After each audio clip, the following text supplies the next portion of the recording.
نحمده ونصلي على رسوله الكريم أما بعد أعوذ بالله من الشيطان الرجيم بسم الله الرحمن الرحيم پیارے بچوں اور محترم ٹیچرز، جناب قاری اشرف صاحب، جناب محمد رمیز آصف صاحب اور ہمارے مہمان اقرا انٹرنیشنل اسلامک اسکول عثمان غنی کیمپس کے پیارے بچے، سب کو میری طرف سے السلام علیکم ورحمۃ اللہ وبرکاتہ۔ وعلیکم السلام ورحمۃ اللہ وبرکاتہ۔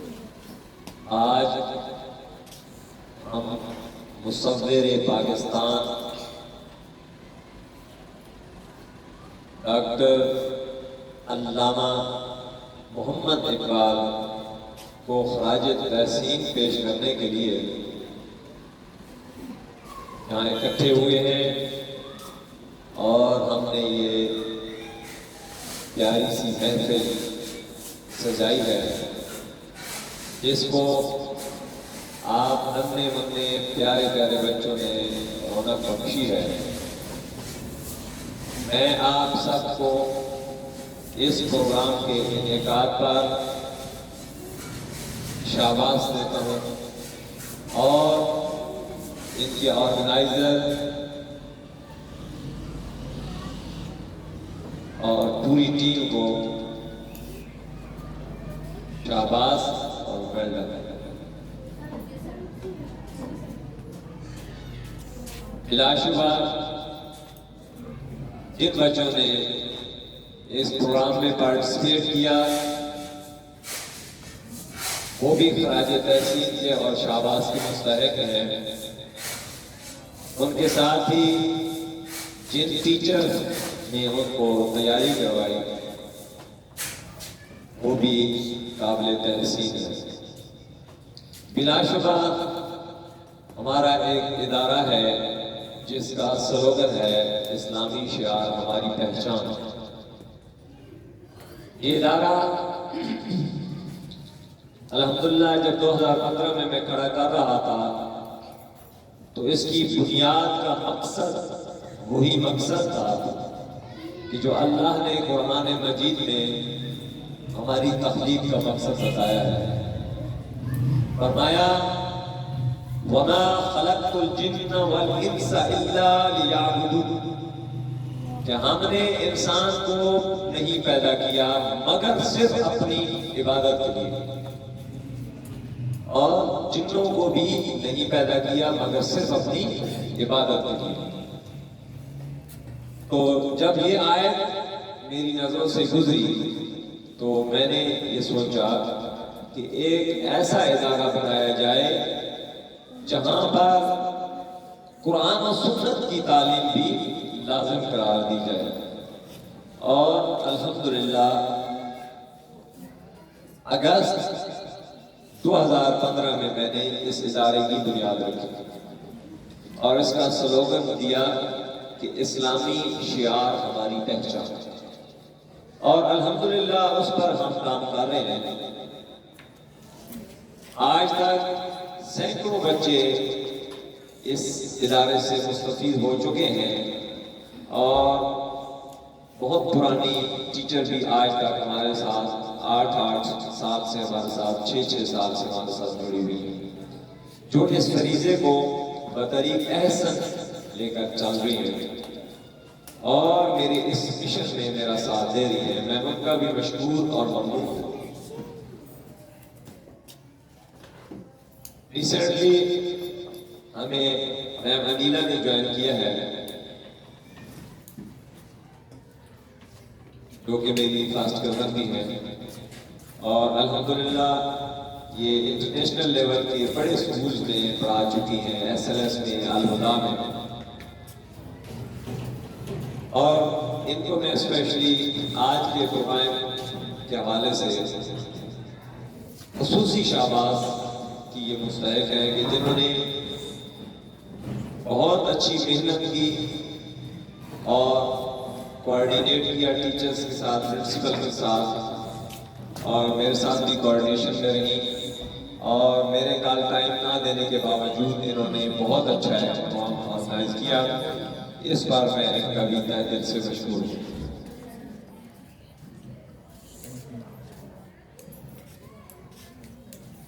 ابھی چونکہ آج علامہ اقبال ڈے کے حوالے سے پروگرام ہے، تو ڈاکٹر خالد ابراہیم صاحب نے ماشاءاللہ بہت اچھا بریف کیا ہے۔ ڈاکٹر علامہ محمد اقبال ہمارے قومی شاعر کیوں کہلاتے ہیں؟ ان کا ایک سوال تھا اور ماشاءاللہ آپ نے اچھا جواب دیا۔ ڈاکٹر محمد علامہ اقبال ہی وہ شخصیت تھے کہ جنہوں نے ایک ضرورت محسوس کی کہ اس برِ صغیر میں، پاک و ہند میں، جہاں پہ ہر قوم کے، ہر مذہب کے لوگ بستے تھے اور برطانیہ کی حکومت تھی، تاج برطانیہ نے جب اس خطے سے واپس جانے کا ارادہ کیا تو وہ انہوں نے اناؤنس کیا کہ بس ہندوستان کو الگ کر دیا جائے، جہاں مسلمان اور ہندو اور سکھ ایک ساتھ رہیں گے اور ہم واپس برطانیہ لوٹ جائیں گے۔ اس وقت حضرت علامہ ڈاکٹر محمد اقبال جو شاعر مشرق اور ترجمان حقیقت کے نام سے پکارے گئے، اور جن کو آج ہم اپنا قومی شاعر بھی کہتے ہیں، حالانکہ وہ پاکستان کے وجود میں آنے سے پہلے فوت ہو گئے، تو انہوں نے خواب دیکھا، اس کا تصور پیش کیا کہ چونکہ ہمارا رہن سہن، اٹھنا بیٹھنا، کلچر، کھانا پینا تک، ہماری عبادات ہندوؤں سے، یہودیوں سے اور سکھوں سے الگ ہے، تو اس لیے مسلمانوں کے لیے بالکل ایک الگ ملک ہونا چاہیے۔ یہ وہ تصور تھا، یہ وہ راہ تھی جو علامہ اقبال نے دکھائی اور اللہ پاک نے ان کو یہ بصیرت دی۔ اور پھر علامہ ڈاکٹر محمد اقبال کی اس خواب کو حضرت قائد اعظم محمد علی جناح نے عملی جامعہ پہنایا، اور الحمدللہ 14 اگست 1947 کو پاکستان مارز وجود میں آیا، جہاں الحمدللہ آج ہمیں اپنے دین کے مطابق زندگی گزارنے کی پوری اجازت بھی ہے، نہ کوئی ریسٹرکشن ہے، اور 1973 کے آئین کے مطابق اس پاکستان سبز ہلالی پرچم کے سائے کے نیچے ہم اللہ کے دین اور قرآن و سنت کے مطابق زندگی گزار سکتے ہیں۔ آپ کے آئین 1973 میں یہ لکھا ہوا ہے کہ اقتدار اعلیٰ کی مالک صرف اللہ کی ذات ہے، یعنی یہاں جو قانون بنایا جائے گا وہ قرآن و سنت کے متصادم نہیں بنایا جائے گا، مگر انفارچونیٹلی کیا آج اگر ہم تجزیہ کریں، ہم سوچیں، تو کیا ہم قرآن و سنت کے مطابق زندگی گزار رہے ہیں؟ نہیں۔ انڈیویجول لائف میں بھی، انفرادی لائف میں بھی، اور اجتماعی لائف میں بھی یہاں آج بھی وہی سود کا نظام قائم ہے، وہی رشوت خوری، وہی حرام خوری، وہی شراب کے پرمٹ۔ اور اگر انفرادی طور پر ہم دیکھیں تو انفرادی طور پر بھی ہم مسلمان تو ہیں، لیکن میں انکار نہیں کرتا کہ ہم مسلمان ہیں، لیکن ہمارے اندر وہ مسلمانی کیا ہے؟ ہم ایمان تو لے آئے ہیں لا الہ الا اللہ محمد رسول اللہ، کیا ہم اس کلمے کے تقاضے بھی پورے کرتے ہیں؟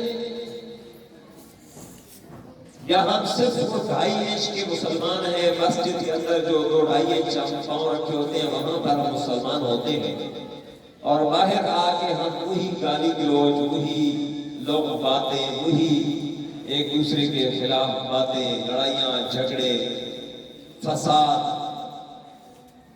اور غیبت. کیا من حیث القوم ہم ایک ایسی قوم ہے کہ جس کی مثال دی جا سکے. تو رزلٹ کیا آتا ہے؟ رزلٹ یہ سامنے آتا ہے کہ ہم قرآن و سنت سے دور ہیں. ہم اللہ کو تو مانتے ہیں لیکن اللہ کی نہیں مانتے. تو ایک اچھا مسلمان کیا ہے کہ وہ پورے کا پورا ایمان لائے. ایمان کیسے لائے؟ اقرار باللسان و تصدیق بالقلب، کہ وہ زبان سے بھی اقرار کرے لا الہ الا اللہ محمد رسول اللہ، اور دل سے بھی اس کی تصدیق کرے. جب ہم زبان اور دل سے مسلمان ہوں گے تو ہم مسجد میں بھی مسلمان ہوں گے، وہاں بھی ہم عبادت کریں گے، اور مسجد سے باہر بھی جو ہماری 24 گھنٹے کی زندگی ہوگی وہ بھی اسلام کے دین کے مطابق ہوگی، اللہ اور اس کے رسول کے بتائے ہوئے احکامات کے مطابق ہوگی. ورنہ صرف نمازیں پڑھنے سے مسلمان نہیں ہوتے. نماز ایک فرض ہے اور وہ حقوق اللہ میں آتا ہے. حقوق العباد کو ہم بھول جاتے ہیں. ہم امر بالمعروف کی طرف جاتے ہیں، اچھی کام کرتے ہیں، اچھائی کی تبلیغ کرتے ہیں، اچھائی کی نصیحت کرتے ہیں، تو وہ نہی عن المنکر کو ہم چھوڑ دیتے ہیں. نہ ہم برے کاموں سے خود رکتے ہیں، نہ ہم برے کاموں سے دوسروں کو روکنے کا حکم دیتے ہیں. جبکہ اللہ کے نبی صلی اللہ علیہ وآلہ وسلم کی صحیح حدیث پاک ہے کہ جس کا مفہوم ہے کہ اگر تم کوئی برائی ہوتے دیکھو تو اس کو بزور بازو روکو، یعنی اس کو زبردستی روکو کہ بھائی یہ غلط کام ہے، چاہے وہ غلط کام عام عوام کر رہی ہے یا حکومت کر رہی ہے. اگر آپ کی طاقت ہے تو اس کو بازور بازو روکو. تھانے میں، کچہری میں، پارلیمنٹ میں، سینٹ میں کھڑے ہو کر کہو کہ بھائی یہ حکومتی سطح کی یہ خرابی ہے، اس خرابی کو دور کیا جائے. اور اگر انفرادی خرابی ہے تو اس کو بھی بڑے پیار کے ساتھ علیحدہ اس کو بندے کو سمجھائیں. اگر وہ باز نہیں آتا تو اگر آپ کے پاس اقتدار ہے تو اس کو بازور بازو روکیں. جیسے ہمارے حکمرانوں کو، ہمارے عدلیہ کو چاہیے کہ وہ دنیا میں گلی محلوں میں اور ہمارے معاشرے میں جو خرافات ہیں، جو خرابیاں ہیں، چوری ہے، ڈکیتی ہے، جو غیر قانونیت ہے، اس کو وہ بازور بازو روکیں. اور یہ کام کس کا ہے؟ ہماری انتظامیہ. اچھا، یہ پہلا کام ہو گیا کہ اللہ کے نبی نے فرمایا کہ بزور بازو روکیں. اور دوسرا ایمان کا درجہ یہ ہے کہ ہم اس کو زبان سے روکیں، تبلیغ کریں، اس کو بٹھا کر سمجھائیں کہ دیکھیں میری بھائی، میری بہن، یہ کام غلط ہے، اس سے آپ باز آؤ. اس کو کہتے ہیں ونہی عن المنکر. تو یہ دوسرا ایمان کا درجہ ہے. اب ایمان کا آخری اور تیسرا درجہ یہ ہے کہ ہم اس کو دل میں برا کریں. جو کوئی برائی ہم انفرادی یا اجتماعی دیکھیں اور ہماری طاقت نہیں ہے کہ ہم اس کو بزور بازو روکیں کیونکہ ہمارے پاس اقتدار نہیں ہے، تو پھر ہم اس کو زبان سے روکیں. اور اگر زبان سے روکنے سے بھی فتنہ یا شاریہ ہماری جان کو خطرہ ہے تو کم از کم ہم اس کو دل میں برا کریں کہ بھئی یہ شراب پینا حرام ہے، جوا کھیلنا حرام ہے، گالی دینا غلط کام ہے، کسی کی چوری کرنا غلط کام ہے، کسی کا حق تلفی کرنا، کسی کا حق مارنا یہ غلط کام ہے. اور اگر ہم یہ خود کرتے ہیں اللہ حافظ. میں اکثر یہ کہتا ہوں کہ دنیا میں واحد ایک ایسا انسان موجود ہے جس کو ہم 100% ٹھیک کر سکتے ہیں. جو ہم چاہتے ہیں نا کہ سب ٹھیک ہو جائے، ہمارے ساتھ سب کا رویہ اچھا ہو، چاہتے ہیں سب، تو سب بھی یہی چاہتے ہیں کہ ہم بھی ٹھیک ہو جائیں. دنیا میں ایک وہ بندہ ہے جس کو ہم 100% ہمیں دسترس حاصل ہے، ہمیں اس پر کنٹرول حاصل ہے کہ ہم اس کو 100% ٹھیک کر سکتے ہیں. اور وہ کون ہے؟ وہ بندہ کون ہے جس کو 100% ٹھیک کر سکتے ہیں؟ میں ہوں. جب ہر بندہ خود کو ٹھیک کرے گا تو پورا معاشرہ ٹھیک ہو جائے گا. اور یہی قرآن و سنت میں آیا. اور پھر امن بھی ہوگا، قانون کی بالادستی بھی ہوگی، اور آپ خوشحال اور روشن پاکستان دیکھیں گے. میرے آج علامہ اقبال ڈے کے موقع پر آپ کو بچوں یہی نصیحت ہے کہ قرآن اور صاحب قرآن کو آپ پکڑیں اور ان کے بتائے ہوئے اللہ کے حکم اور نبی کریم صلی اللہ علیہ وآلہ وسلم کے بتائے ہوئے اور ان کے عمل اور اسوہ حسنہ پر عمل کریں، اور اس قرآن مجید کو ترجمے کے ساتھ پڑھیں. اور جب پڑھ لیں تو صرف پڑھیں نہیں، اقرار باللسان و تصدیق بالقلب، زبان سے کہیں اور دل سے مانیں. جب دل سے آپ مانیں گے تو پھر آپ کے اعضاء خود بخود اچھائی کی طرف نیکی کی طرف جائیں گے، پھر عمل شروع کر دیں گے. پھر جب آپ عمل کریں گے تو ایک آپ باعمل اور باکردار شخص بن جائیں گے، ایک باکردار خاتون بنے گے، اور ایک باکردار اور اچھا معاشرہ تشکیل پائے گا. اب تیسرا کام آپ نے کیا کرنا ہے کہ آپ نے سیکھا کس کو؟ قرآن و سنت کو. پھر اس پر عمل کیا، دوسرا کام کیا، اور تیسرا کام آپ نے کیا کیا کہ پھر آگے لوگوں کو یہی بات سکھائی. کیا کیا آپ نے؟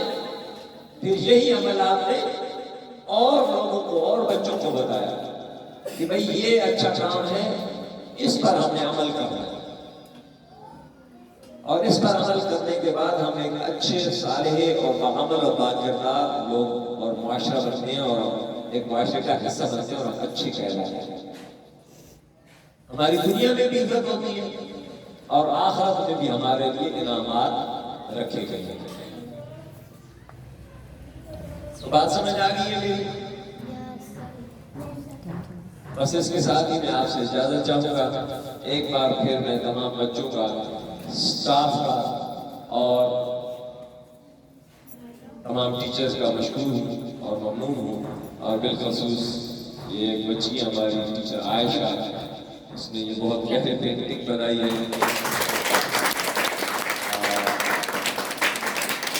ڈاکٹر علامہ محمد اقبال صاحب کی اسکیچ انہوں نے اجرا کیا ہے، اور سچ شاہین بنائی ہے. بلا شبہ یہ ایک اچھی مصور بھی ہیں اور مصور پاکستان ڈاکٹر علامہ وداؤٹ اینی اسکیچ انہوں نے یہ ہینڈ میڈ ہے، کوئی اسکیچ نہیں لیا انہوں نے، کچھ نہیں کیا، جسٹ دیکھی ہے اور بنائی ہے انہوں نے اپنے ہاتھ سے. ماشاء اللہ. تو ان کے لیے میں نقد انعام کا اعلان کرتا ہوں، اس تنخواہ کے ساتھ ان کو انشاءاللہ انعام دیں گے. یس، ویری گڈ.